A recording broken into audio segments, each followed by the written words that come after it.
तो हेलो बच्चों, कैसे हैं आप सब। मैं आनंद पांडे आप सबका आज फिर दोबारा स्वागत करता हूं मैथ्स बोल्ड के इस ऑफिशियल यूट्यूब प्लेटफॉर्म पे, जो जिसमें हम बात करते हैं, जिसमें कि हम बात कर रहे हैं उत्तर प्रदेश पुलिस भर्ती 2023 जो कि प्रस्तावित है, जिसका कि कभी भी इसका नोटिफिकेशन जारी हो सकता है। और मैं आपको बच्चों जानकारी देना चाहूँगा कि इसमें हम प्रीवियस ईयर क्वेश्चंस को हम हल कर रहे हैं। ठीक है, बातों को बहुत ही ध्यान से सुनिएगा। जो मैं बात बोल रहा हूँ, 1 मिनट थोड़ा बातों को ध्यान से सुन लो। ठीक है, फिर अपने हम कार्यक्रम पे आगे बढ़े। आपको इस प्लेटफॉर्म पे क्या क्या मिलने वाला है, प्रीवियस ईयर क्वेश्चंस मिलने वाले हैं, सारे फ्री ऑफ कॉस्ट। आपको कुछ कोई भी एक भुगतान करने की जरूरत नहीं है। आज हम बात करेंगे 15 नवंबर 2021 को पूछे गए सवाल के बारे में। जो जो मोस्ट इम्पॉर्टेंट सवाल है उसको आज हम डील करेंगे। ठीक है, और सबसे पहली बात, जो भी बच्चे पहली बार इस प्लेटफॉर्म पे जुड़े हैं, चैनल को बेटा सब्सक्राइब कर लीजिएगा। बहुत ही ज़्यादा फायदे में होने वाले हैं। हम लोग बहुत सारे क्वेश्चंस को प्रैक्टिस करेंगे। प्रीवियस ईयर क्वेश्चंस के बाद फिर हम लोग नए नए तरह के हम सवालों को प्रैक्टिस करेंगे। ठीक है, लेकिन प्रीवियस ईयर क्वेश्चंस को हल करना बहुत। दूसरी बात, इस समय कई सारे प्रिंट मीडिया में, कई सारे इलेक्ट्रॉनिक मीडिया में अभी इस समय ये अटकलें चल रही हैं कि 11 फेब को एग्ज़ाम होना, ऐसा मतलब किसी किसी आर्टिकल में दिखाया गया। तो देखिए, मेरा आपसे ये कहना है बच्चों कि अभी जब तक ऑफिशियली जब तक ये बातें रिलीज ना हो जाए यूपी पुलिस के वेबसाइट पे, ऑफिशियल साइट पे, तब तक आप किसी भी बात पे भरोसा ना करें। ठीक है, क्योंकि इन सारे वीडियोस को देखने से आपका बस एक काम होना है, समय का वेस्टेज। ठीक है, तो इन सब चीज़ों को नहीं करना है। ये थी जो जरूरी बात मुझे आपको बताना थी, ये बता दिया। अब हम चलते हैं मुद्दे की बात पर। 15 नवंबर के पेपर को हल करते हैं। लिंक मैंने बाकी डिस्क्रिप्शन में दे दिया है, जो कि पुराने साल के अब तक जो वीडियोस मैंने करवा दिए। ठीक है, तो चलो without wasting any time channel में हम शुरुआत करते हैं अपने सेशन का। और सब्सक्राइब बेटा जरूर कर लेना, ज़्यादा से ज़्यादा लोग शेयर भी करें। ठीक है, तो सबसे पहला सवाल 15 नवंबर 2021 का पूछा हुआ फर्स्ट शिफ्ट का आपके सामने ये रहा। ठीक है, बाइलिंगुअल है, कोई इशू नहीं है। ठीक है, देखो, दो व्यक्तियों ए और बी ने क्रमशः 1,30,000 और 88,400 रुपए में एक व्यवसाय में निवेश किया। वे सहमत हैं कि लाभ का 40% उनके बीच समान रूप से विभाजित किया जाना चाहिए। ठीक है, मतलब जो टोटल लाभ है उसका 40% जो है वो समान रूप से विभाजित किया जाएगा, और बाकी को उनके निवेश के अनुसार उनके बीच विभाजित किया जाए। यदि ए और बी यदि ए को बी से 2448 रुपए अधिक मिलते हैं तो कुल लाभ ज्ञात कीजिए। ठीक है, आई होप आप सवाल समझ गए होंगे। अब ध्यान से सुनो कैसे करना है। मतलब मैं आपको बताना चाहूंगा कि टोटल प्रॉफिट मान लो अगर 100% है, ठीक है, तो प्रॉफिट का जो 40% जो हिस्सा है वो बेटा बराबरी में बटेगा। ठीक है, और जो 60% जो बच गया हिस्सा है वो किस रेशियो में बचेगा, वो बटेगा इन्वेस्टमेंट के अनुपात में। ठीक है, आई होप सवाल आपको समझ में आ गया होगा। हमें कुल मिला के बताना क्या है, टोटल प्रॉफिट।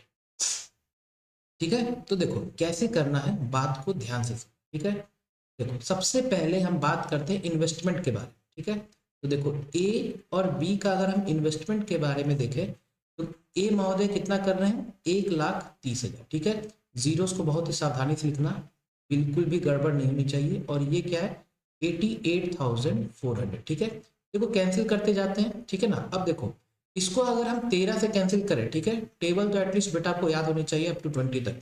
13 का 1 बार में तो ये 100 हो जाएगा, और ये देखो 13 का 6 बार में 78, और 104 यानी कि 13 का 8 टाइम्स। ठीक है, इसको करते हैं बेटा, ये हम करना चाहेंगे तो 4 से करेंगे तो 25 बार में, और ये 4 से करेंगे कितना, 17 बार। ठीक है, तो इन्वेस्टमेंट का अगर रेशियो देखेंगे तो कितना है प्यारे बच्चों, 25:17। क्या यहाँ कहीं टाइम दिया हुआ है, नहीं दिया हुआ है। तो जब कभी भी टाइम ना दिया रहे तो जो इन्वेस्टमेंट का रेशियो होता है वही प्रॉफिट का भी रेशियो होता है। ठीक है, चलो आगे बढ़ते हैं। तो प्रॉफिट का रेशियो हमको मिल गया ए और बी का कितना, 25:17। ठीक है, अब ध्यान से देखो बोला क्या गया, इस लाइन को ध्यान दो, बहुत ही मैजिकल लाइन है। ए को बी से 2448 रुपए अधिक मिलते हैं, मतलब ए माइनस बी बेटा दिया गया है प्यारे बच्चों कितना, 2448। ठीक है, तो सिंपल सा है।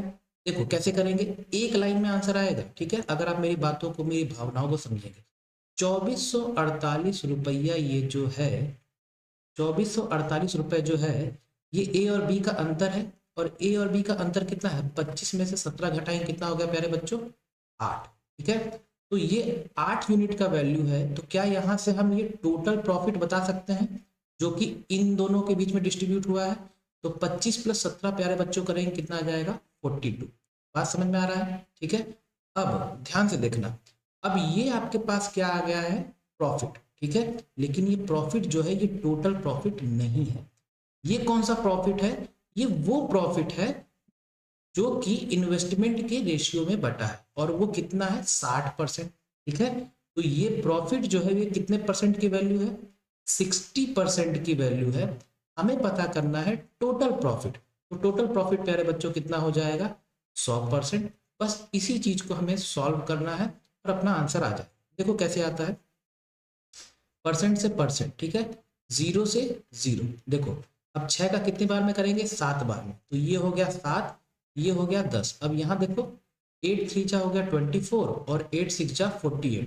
तो 306 इंटू 70 करेंगे कितना आ जाएगा प्यारे बच्चों? ध्यान से देखेंगे तो ये आपके पास आंसर आएगा 0। 7 6 जा 42 और 7 3 जा 21। 21,420 रुपए बड़े ही शांति के साथ आंसर आ। ठीक है, ऑप्शन क्रमांक बी है इसका आंसर। ठीक, बहुत ही सिंपल तरीके से चीज़ों को मैं बता रहा हूँ, आराम से। ठीक है, जो भी बच्चे पहली बार वीडियो देख रहे हैं बेटा सब्सक्राइब जरूर कर लेना, वीडियोस इस तरह से आते रहेंगी और आ ही रहेंगी। ठीक है, बढ़ते हैं अगले सवाल की तरफ। ध्यान से, बहुत प्यारे सवाल है, कंटेंट ऐसा है जिससे कि आपको ज़्यादा से ज़्यादा फायदा। देखो, A lent a part of ₹25,600 to X at 8% simple interest, rest to Y at 4% simple interest. मतलब 25,600 के कुछ हिस्से को एक्स को दिया जाता है 8% के ब्याज पर, और बचे हुए हिस्से को 4% के साधारण ब्याज पर वाई को दिया जाता है। ठीक है, अब ध्यान से देखो, 5 साल के बाद he got an amount of इतना 33,280 इन टोटल। 5 साल के बाद टोटल कितना अमाउंट मिलता है? 33,280। तो आपसे पूछा है what is the amount lent to Y.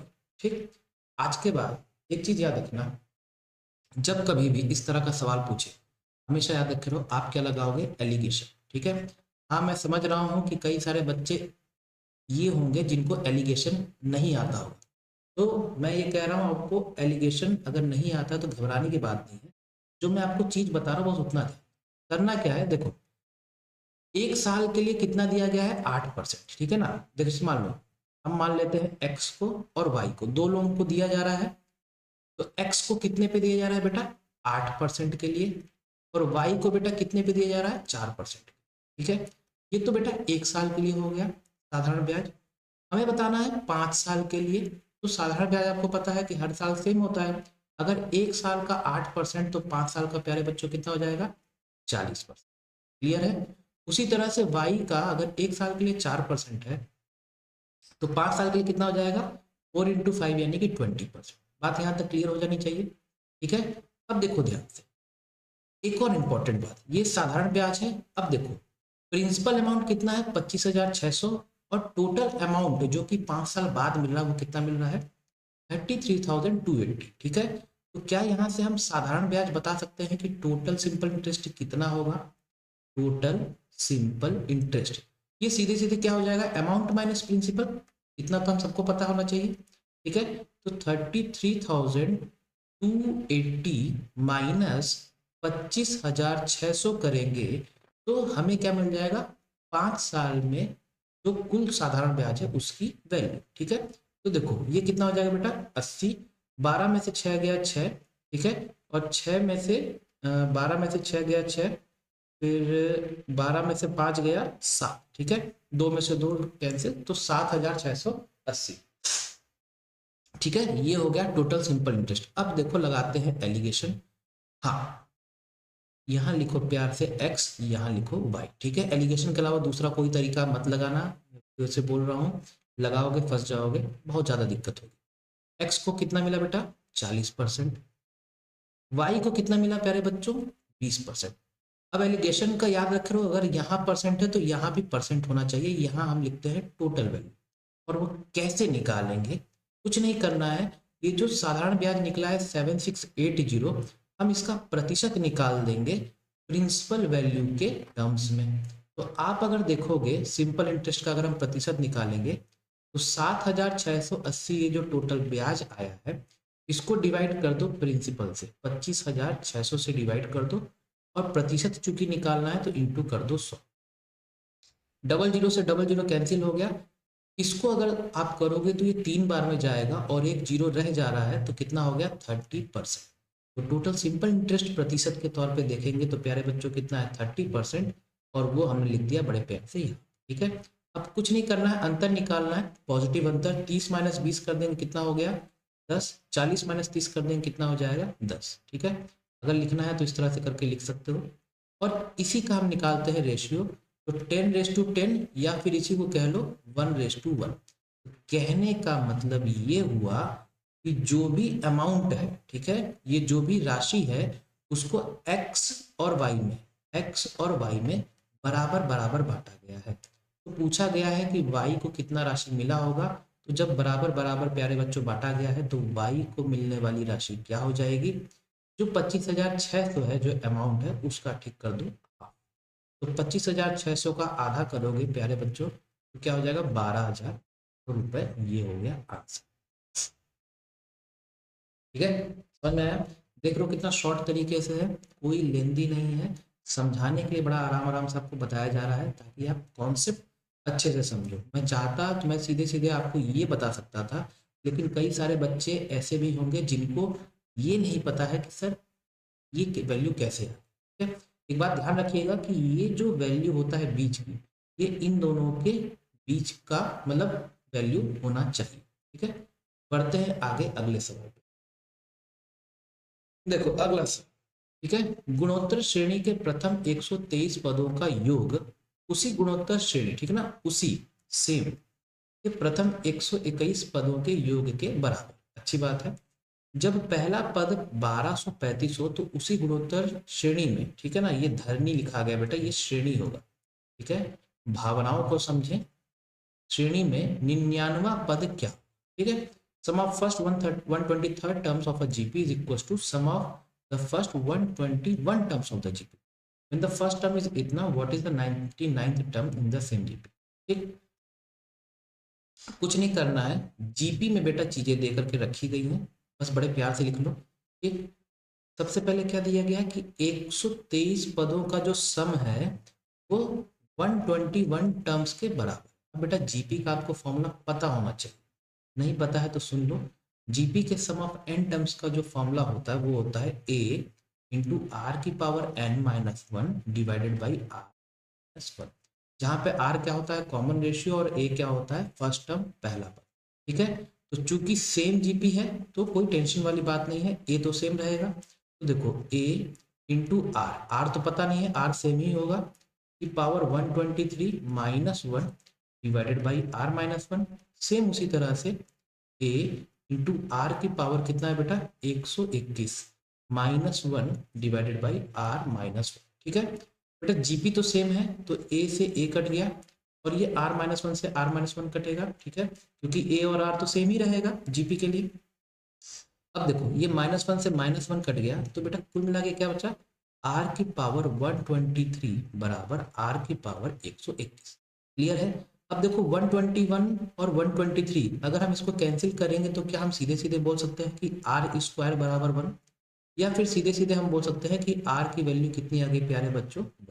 ठीक है, हमें बताना है कि 99th टर्म क्या होगा, तो सीधे सीधे बेटा जीपी का आपको फॉर्मूला पता होना चाहिए। nth टर्म का क्या होता है a इंटू आर की पावर n-। ठीक है, ए का वैल्यू कितना दिया गया है 1235, 1235, 4 की ही बस कमी थी।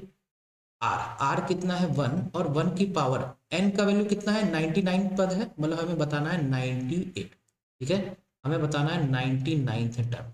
तो कुल मिला के अपना जो आंसर आ गया प्यारे बच्चों कितना आ गया 1235। ठीक है, ऑप्शन नंबर सी।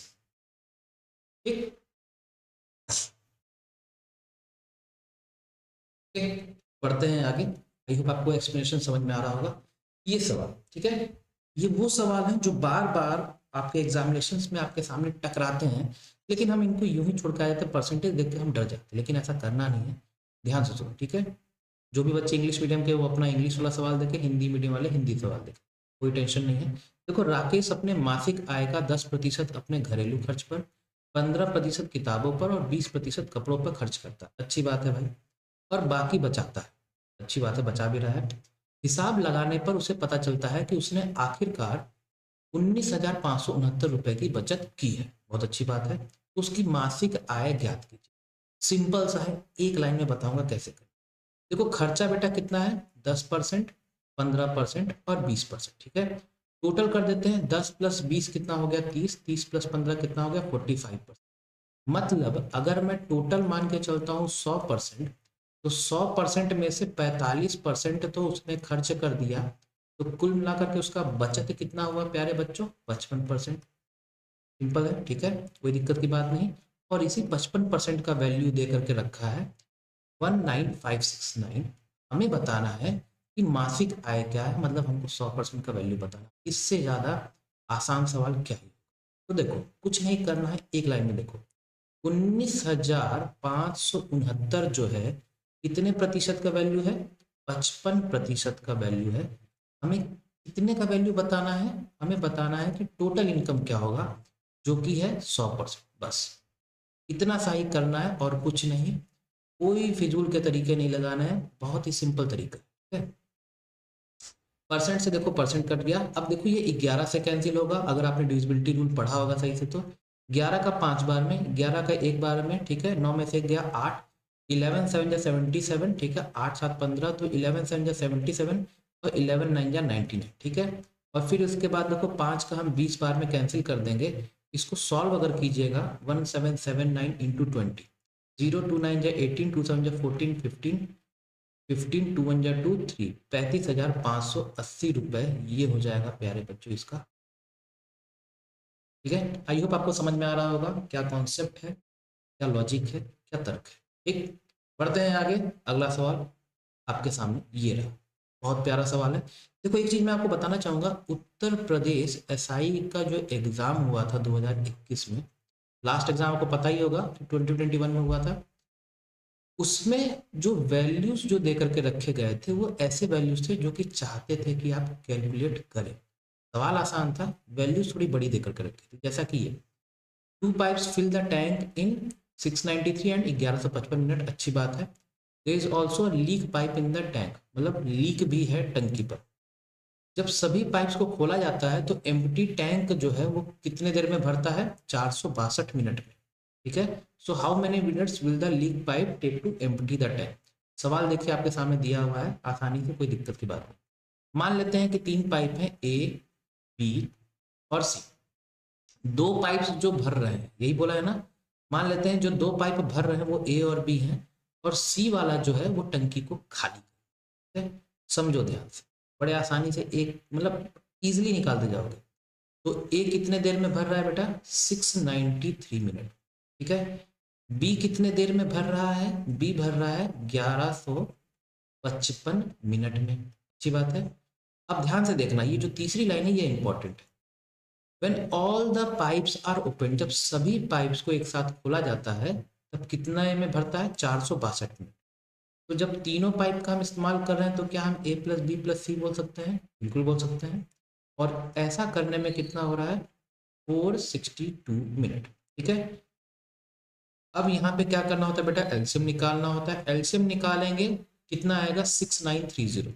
ठीक है। अब मुझे पता है जो भी बच्चे इस वीडियो को देख रहे होंगे उनके दिमाग में आएगा, सर ये तो आप सीधे सीधे 6930 बोल रहे हैं, आया कैसे। तो बेटा मैं आपको बताऊंगा कि एलसीएम और एचसीएफ अगर नहीं निकालने आता तो जरूर सीखिए। ठीक है, कैसे होगा बता दे रहा हूँ, ध्यान से देख लो। इसलिए मैंने कहा कि बड़े बड़ी संख्या दे करके रखे हैं तो आपका कॉन्सेप्ट क्लियर होना चाहिए। लेकिन देखना कितने आसानी से है। देखो, 693 है, 1155 है और 462 है। ठीक है। कम से कम 2 को डिवाइड करने चाहिए हमें, ऐसा प्राइम नंबर लेना होता है। तो सीधे सीधे हम देखेंगे 3, 3 2 जा 6, 3 3 जा 9, 3 1 जा 3, 3 2 जा, ओ सॉरी 3 3 जा 9। ठीक है। 25, 3 8 जा 24, 1 5 यानी कि 3 5 जा 15, फिर 3 15 जा 45, 1 2 3 4 जा 12। ठीक है। अब देखो मामला फंसेगा बेटा यहाँ पे, यहाँ 231, 385 और 154 ऐसा कोई भी संख्या आपको नहीं दिख रहा होगा जो कम से कम 2 को डिवाइड करता है। ठीक है, तो आप थोड़ा ध्यान से देखना। प्राइम नंबर अगर हम यहाँ पे 7 लेते हैं तो क्या होगा, 7 3 जा 21, फिर अगेन 21। ठीक है, 7 5 जा 35, फिर 35, 7 2 जा 14, 1 4 7 2 जा 14, और फिर ये एट लास्ट 11 से डिवाइड हो जाएगा। 11 का 3 बार में, 5 बार में, 2 बार। एलसीएम मतलब क्या होता है, एल शेप लेना होता है, तो एल शेप ले लेंगे। तो एलसीएम हो जाएगा 3 into 7 into 11 into 3 into 5 into 2। तो सॉल्व करके देखना बच्चों, तो एलसीएम कितना आएगा, 6930। ठीक है, अब हमें बताना है देखो कि इसका वैल्यू क्या है। देखो 693, अब यहाँ पे हम क्या लिखते हैं, एफिशिएंसी। ये हम यहाँ पे क्या लिखते हैं प्यारे बच्चों, एफिशिएंसी। 693 का कितने बार में आएगा, ये आएगा 10 बार में। 1155, ठीक है, इसका अगर करोगे ये आएगा 6 बार। ठीक है, और 462 को अगर 6930 करना है तो ये कितने बार में आएगा, आप सीधे सीधे देखोगे तो ये आएगा 15 बार। ठीक है, सिंपल कैलकुलेशन है, करके देख लेंगे, आसानी से आएगा। ठीक, अब देखो यहाँ से हमें सी की एफिशिएंसी मिल जाएगी क्या, बिल्कुल मिल जाएगी। ए का कितना है 10, बी का कितना है 6, तो सी की एफिशिएंसी कितनी आ जाएगी, 15 माइनस 16, मतलब सी की जो क्षमता है वो कितना है, -1।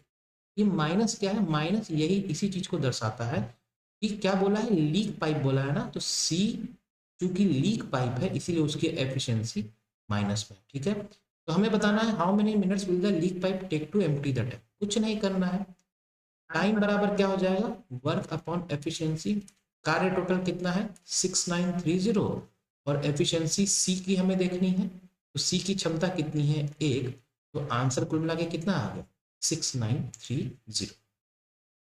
ठीक है, आई होप आपको एक्सप्लेनेशन और पूरा का पूरा सॉल्यूशन दोनों चीजें अच्छे तरीके से समझ में आ। ठीक है, एक बार देख लो, स्क्रीनशॉट भी इसका ले लेना। ओके, चलो आगे बढ़ते हैं, अगला सवाल। बच्चों देखो ये भी सवाल बहुत अच्छा है, आप देख रहे हैं सवाल का कंटेंट, मैं वही सवाल लेकर के आया हूँ जो जिसमें कि फंसने के बहुत अधिक चांसेस है। ठीक है, बहुत सारे सवाल ऐसे थे जैसे 2+2 डिवाइडेड बाई 2 टाइप के, तो उनको मैंने कंसिडर नहीं किया है क्योंकि वो बिना मतलब का समय वेस्टेज है। आपको सवाल अच्छे मिलना जरूरी है।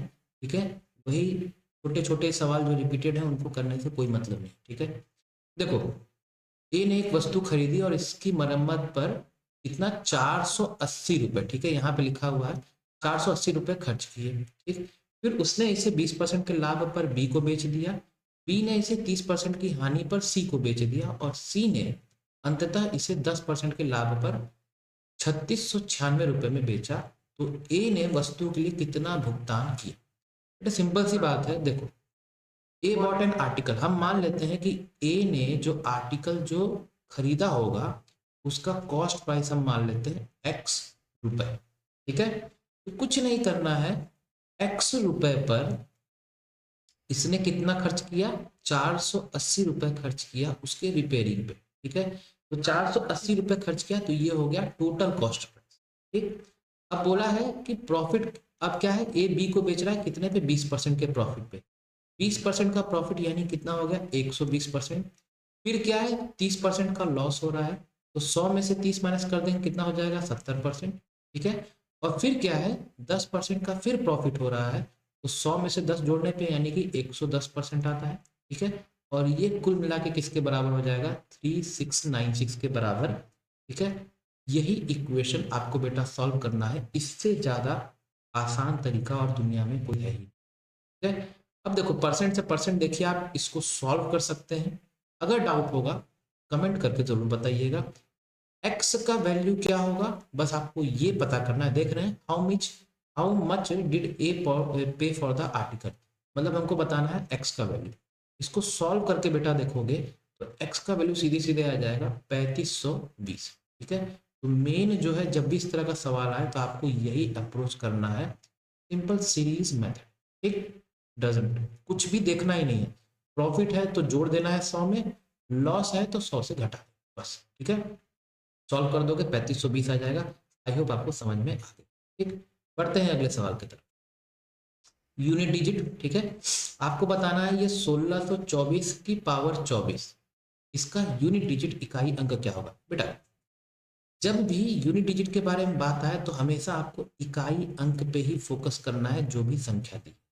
तो देखो इसको 1624 की पावर बेटा बोला गया है 24। इसका हमको यूनिट डिजिट पता करना है। कुछ नहीं करना, आपको सिर्फ और सिर्फ संख्या का इकाई अंक देखना है, बाकी से हमें कोई मतलब नहीं। ठीक, तो कुल मिला के हमें क्या पता करना है, 4 की पावर 24 का इकाई अंक क्या होगा। जिनको नहीं पता उनके लिए बता दूं कि इकाई अंक अगर 4 के लिए पता करना होता है तो इसकी बस दो ही संभावनाएं होती हैं, दो ही इसकी पॉसिबिलिटीज होती हैं। अगर 4 की पावर ऑड हो मतलब 4 की पावर 1 मान लो, और 4 की पावर इवन हो मतलब 4 की पावर 2 मान लो। 4 की पावर 1 करते हैं तो कितना होता है 4, और 4 स्क्वायर करते हैं मतलब कितना हो गया 16, मतलब इकाई अंक कितना हो गया 6। तो कुल मिलाकर के यहाँ से आपको एक निष्कर्ष पता चलता है कि 4 की पावर ऑड दिया हो, दुनिया में कैसा भी ऑड नंबर आपके सामने दे दे 4 की पावर में, तो इकाई अंक हमेशा 4 आएगा।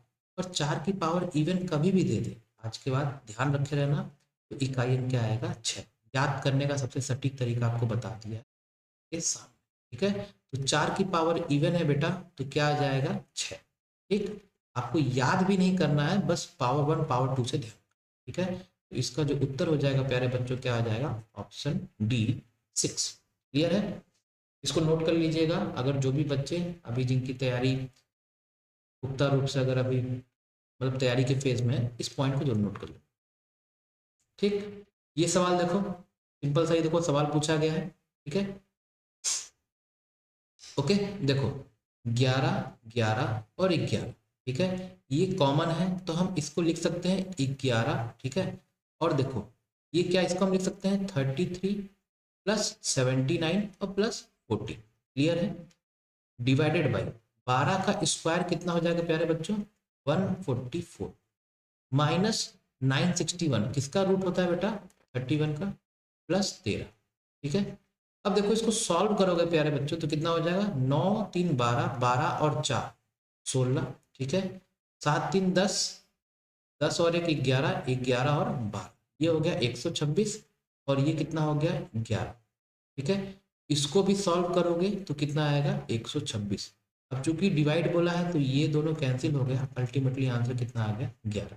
ये सवाल बेटा जितने भी हैं यूपीएसआई के सवाल हैं, हूबहू जैसे पेपर में पूछे गए थे आपको वैसा ही मैं सॉल्व करवा रहा हूँ। ओके, बढ़ते हैं आगे अगले सवाल पे।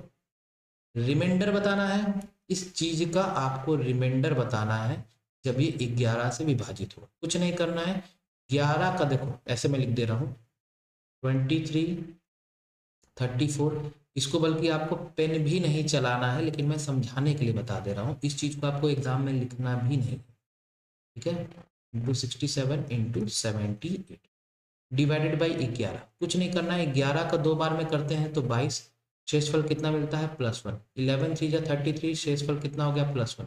11 4 जा 44 +1, 55 +1, 66 +1, 77 +1। तो ये सभी मल्टीप्लाई होंगे, तो 1 मल्टीप्लाई करके क्या हो जाएगा 1, और नीचे क्या है 11, तो शेषफल कितना हो जाएगा 1। यही हो गया प्यारे बच्चों आंसर। तो ये सब मैं समझाने के लिए बता रहा हूँ आपको, अगर प्रैक्टिस आपकी अच्छी है तो लिखने की जरूरत नहीं है, सीधे सीधे आपका आंसर आ जाए। ठीक, ओके, कमेंट करके जरूर बताइएगा बच्चों जो भी बच्चे वीडियो देख रहे हैं। ठीक, बढ़ते हैं आगे अगले सवाल। ठीक, एवरेज वेट ऑफ 36 स्टूडेंट्स दिया है कितना 54.25, एंड दैट ऑफ रिमेनिंग बचे हुए जो स्टूडेंट्स है 20 बच्चे, उनका एवरेज वेट है 51। तो आपको बताना है average weight of the students in the class. मेरे बच्चों एवरेज क्या होता है, एवरेज होता है सम बाई टोटल, यही तो होता है। हमें देखो जैसे देखो 36 हमें टोटल दिया हुआ है और औसत दिया हुआ है। ठीक है, तो क्या हमें सम मिल जाएगा, और हमें एट लास्ट बताना क्या है, एवरेज ही तो बताना है। तो देखो सम बराबर क्या हो जाएगा 36 इंटू 54.25। ठीक है, प्लस और क्या हो जाएगा 20 इंटू 51, क्या यही होगा, बिल्कुल यही होगा। ठीक है, इसको सॉल्व करके देख लेना। ओके, दूसरा तो हमें बताना है एवरेज, तो एवरेज क्या हो जाएगा सम अपॉन टोटल। टोटल क्या हो जाएगा 36 + 20 यानी कि 56। इसको सॉल्व करके देखना। ठीक है, ये हो जाएगा 53 पॉइंट समथिंग करके आएगा नियर अबाउट सो इसको हम ऐसे कर सकते हैं कि ये कितना आ जाएगा 50, ठीक है, option number C. Okay, clear है? तो जो लाइक कर देना अगर सेशन आपको अच्छा लग रहा होगा, बहुत इत्मीनान से मैं आपको बताने की पूरी कोशिश कर रहा हूँ, ठीक है। चलो, ठीक है, ये आखिरी सवाल है आज के सेशन का। ठीक? देखो, बहुत इंपॉर्टेंट, बहुत ही प्यारा सवाल है, बहुत ही अच्छा कॉन्सेप्ट, इत्मीनान से सुनना। ठीक, एक व्यापारी अपने माल की कीमत को इस तरह से अंकित करता है कि 25% की छूट देने के बाद भी वह 40% का लाभ कमाता है। ठीक है, मतलब 25% की छूट दे रहा है, उसके बावजूद भी वो 40% का लाभ कमा रहा है। मतलब सोचिए कितना ज्यादा वो उसको अंकित कितना ज्यादा किया होगा। उस वस्तु का अंकित मूल्य क्या है जिसका क्रय मूल्य दिया है 18,600। ठीक है, जब कभी भी जब कभी भी इस तरह का सवाल पूछे, कुछ नहीं करना है, एक जो मैं आपको कॉन्सेप्ट बता रहा हूँ बस उसको याद रखें।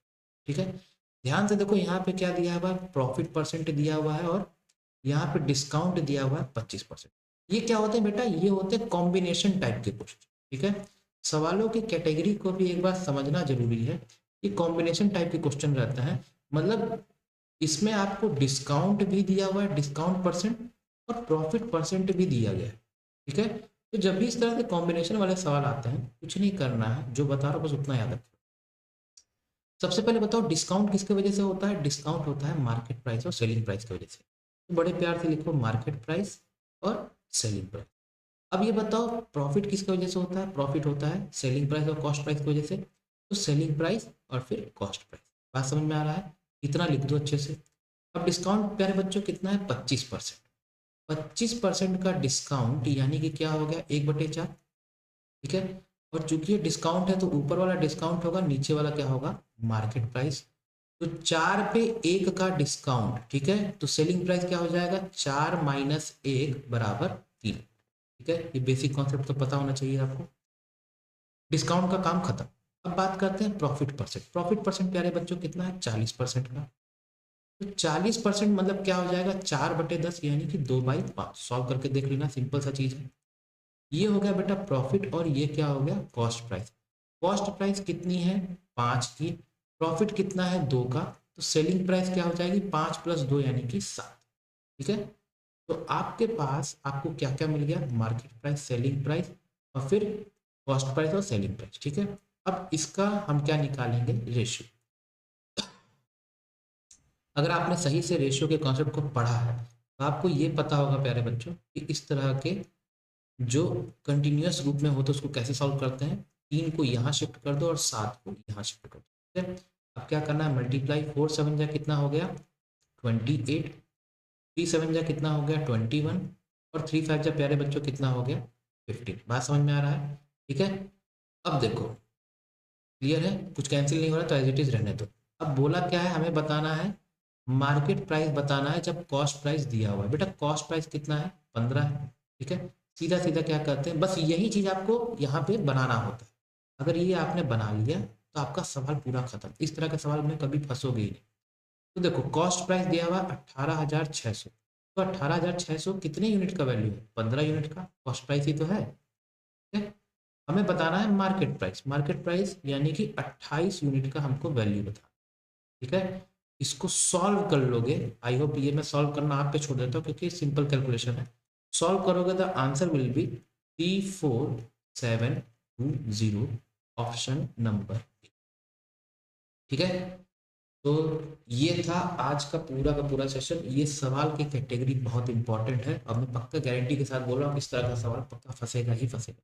ठीक है, तो कोई शताब्दी एक्सप्रेस की तरह नहीं, बिल्कुल एकदम आराम से स्थिरता के साथ चीज़ों को समझाना अच्छी बात होती है, तो जो कि मैंने किया है। तो जो भी बच्चे मेरी वीडियो को देख रहे हैं, पहली बार देख रहे हैं, तो बेटा आप वीडियोस को जरूर देखा करिए और ज़्यादा से ज़्यादा लोगों को बेटा शेयर कर देना। आज के सेशन को मैं यहीं पे ही क्या कहते हैं एंड करता हूँ, और फिर से बोलूँगा ऑफिशियली जब तक कोई जानकारी ना आ जाए, बिना मतलब का कोई वीडियोस मत देखिए, सिंपली वेस्टेज ऑफ टाइम। ठीक है, फिर मिलते हैं अगले वीडियो में, तब तक के लिए दीजिए मुझे इजाज़त। Thank you very much.